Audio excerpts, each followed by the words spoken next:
Shalom Lakem, Kal Yasher Ra'al. How's your peace, Israel? Welcome back to another video. And today we're going to look at a little excerpt of,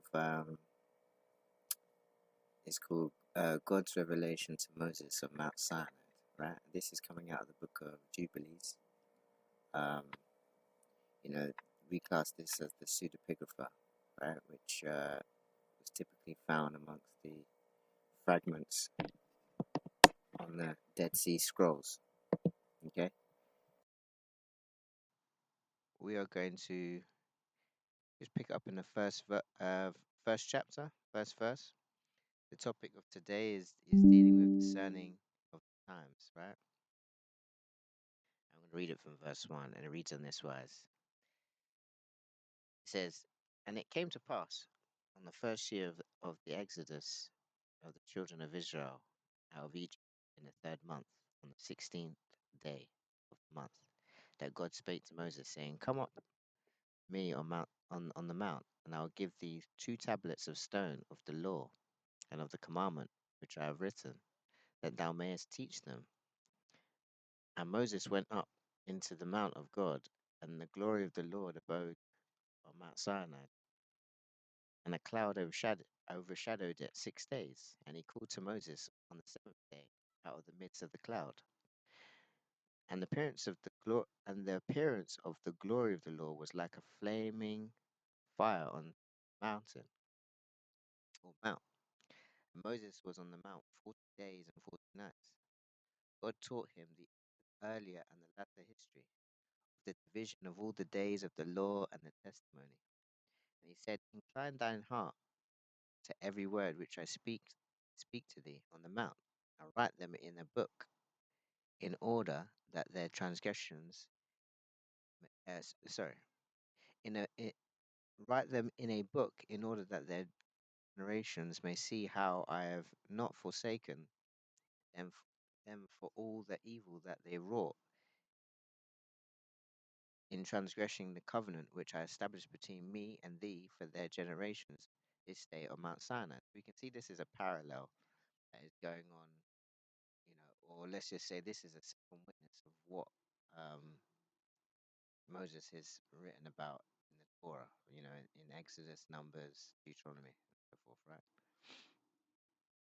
Verse 6, it says, "And thus it will come to pass when all these things come upon them, that they will recognize I am more righteous than they in all their judgments and in all their actions, and they will recognize that I have been truly with them.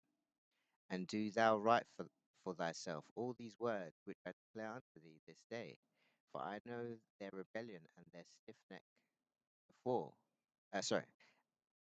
I know their rebellion and their stiff neck before I bring them into the land of which I swear to their fathers, to Abraham and to Isaac and to Jacob, saying, Unto your seed will I give a land flowing with milk and honey.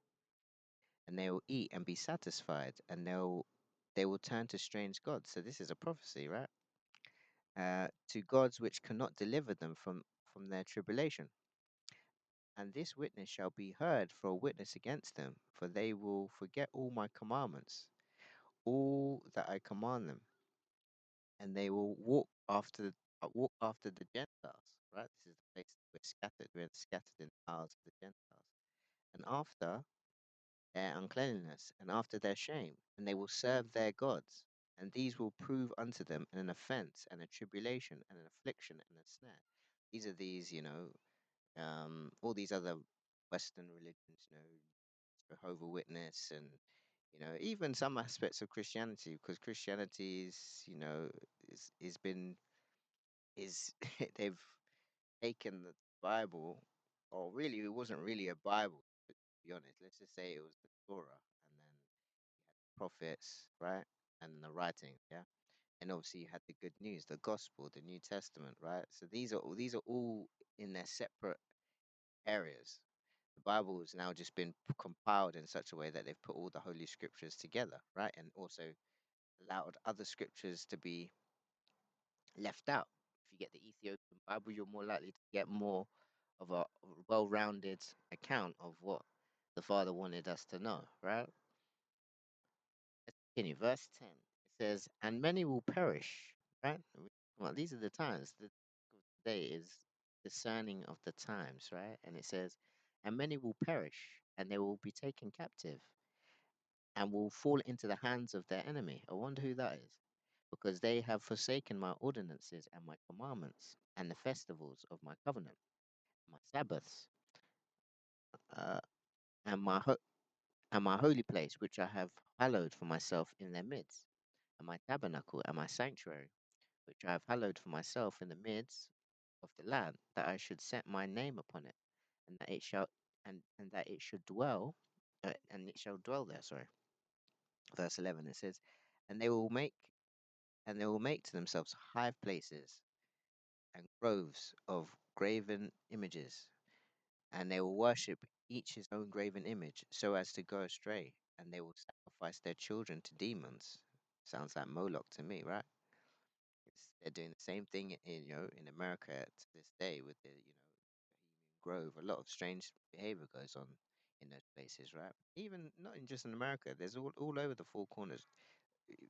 If you're not knowing about all these underground tunnels systems that people, these certain governments have been using for certain, you know, trafficking and all this sort of stuff. That's what this is about. You see, all this pizza, like please don't tell me I'm the only one that knows about this stuff, but all this Pizzagate stuff, and you understand, you need to, if you're not understanding or aware of these things, you really need to go and keep yourself abreast because life is just passing over you,